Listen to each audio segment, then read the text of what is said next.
আন্তর্জাতিক মঞ্চে বাংলাদেশের সিনেমা মাস্টার প্রথমবার জ্বলে উঠেছে রটারডেম উৎসবে।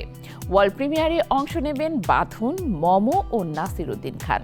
ক্ষমতা, নৈতিকতা ও সমাজের টানাপোড়েন ঘিরে নির্মিত এই রাজনৈতিক থ্রিলার দর্শকের তাক লাগাবে। তবে প্রশ্ন থেকে যায়, ক্ষমতার দাপটে আদর্শ কি টিকে থাকবে নাকি সব ধ্বংসের মুখে পড়বে?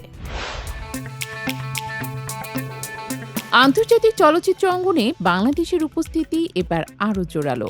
ইউরোপের অন্যতম মর্যাদাপূর্ণ আসর নেদারল্যান্ডসের রটারড্যাম আন্তর্জাতিক চলচ্চিত্র উৎসবের ৫৫তম আসরে জায়গা করে নিয়েছে বাংলাদেশের রাজনৈতিক thriller cinema master. Rezwan Shahriar Sumit পরিচালিত এই ছবি শুধু প্রদর্শনী নয়, উৎসবের মর্যাদাপূর্ণ প্রতিযোগিতা বিভাগ বিগ স্ক্রিন কম্পিটিশনে নির্বাচিত হওয়ায় চলচ্চিত্রের দুনিয়ায় বাংলাদেশের নাম আরও উজ্জ্বলভাবে প্রতিধ্বনিত হবে।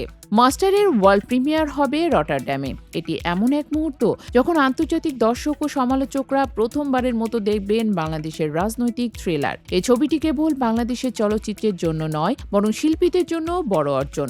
উৎসবে অংশ নিতে নেদারল্যান্ডসে যাচ্ছেন ছবির প্রধান অভিনয় শিল্পীরা আজমিরি হক বাঁধন, জাকিয়া বাড়ি মমো এবং নাসিরুদ্দিন খান। তিনজনই সামাজিক যোগাযোগ মাধ্যমে উচ্ছ্বাস ব্যক্ত করেছেন। বিশেষ করে বাঁধন ও মমো প্রবাসী বাংলাদেশিদের পরিবারের কাছে নিজেকে পৌঁছে দিতে সরব রয়েছেন। তারা শুধু প্রদর্শনীতে উপস্থিত থাকবেন না, প্রদর্শনীর পর আয়োজিত প্রশ্নোত্তর পর্বেও দর্শকদের সঙ্গে সরাসরি সংলাপ করবেন।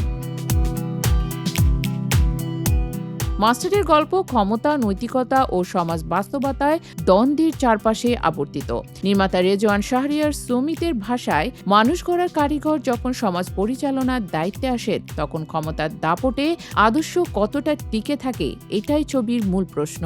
এই টানাপোড়েন এবং অনিশ্চয়তার ছোঁয়া দর্শককে খোঁচা দেবে, ভাবাবে এবং উত্তেজনা জাগাবে। নেদারল্যান্ডসে বসবাসরত প্রবাসী বাংলাদেশিদের জন্য এই প্রদর্শনী বিশেষ গুরুত্ব বহন করছে। নির্মাতা ও প্রযোজনা সংশ্লিষ্টরা মনে করেন এটি দেশীয় চলচ্চিত্রের আন্তর্জাতিক সফলতা, প্রবাসীদের সমর্থন ছাড়া অসম্ভব। তাই তারা শুধু ছবিটি দেখার জন্য উপস্থিত হওয়ায় নয়, বিষয়টি ছড়িয়ে দেওয়ার আহ্বান জানিয়েছেন। রটারড্যাম আন্তর্জাতিক চলচ্চিত্র উৎসবে শুধু মাস্টার নয়, আরও দুটি বাংলাদেশের সিনেমাও প্রদর্শিত হচ্ছে, রোহিত এবং দেলুপি। এটি প্রমাণ করে বাংলাদেশ সিনেমা এখন একক সাফল্যের বাইরে গিয়ে দলগতভাবে আন্তর্জাতিক মঞ্চে নাম করে চলেছে। উৎসবকে কেন্দ্র করে আজমিরি হক বাঁধন এবং জাকিয়া বাড়ি মমো সামাজিক মাধ্যমে প্রবাসীদের আমন্ত্রণ জানাচ্ছেন, আমাদের সঙ্গে এই বিশেষ মুহূর্ত উপভোগ করুন এবং দেখুন বাংলাদেশের গল্প কিভাবে বিশ্বমঞ্চে জ্বলে উঠছে। শেষে সাসপেন্স আর উত্তেজনা যে এই সিনেমার মূল বৈশিষ্ট্য, তার রটারড্যামে এসে দর্শকরা আরও গভীরভাবে অনুভব করবেন। প্রশ্ন একটাই, ক্ষমতার দাপটে আদর্শ কি টিকে থাকবে নাকি সবই ধ্বংসের মুখে পড়বে? মাস্টারের উত্তরই এখন আন্তর্জাতিক দর্শকের অপেক্ষায়।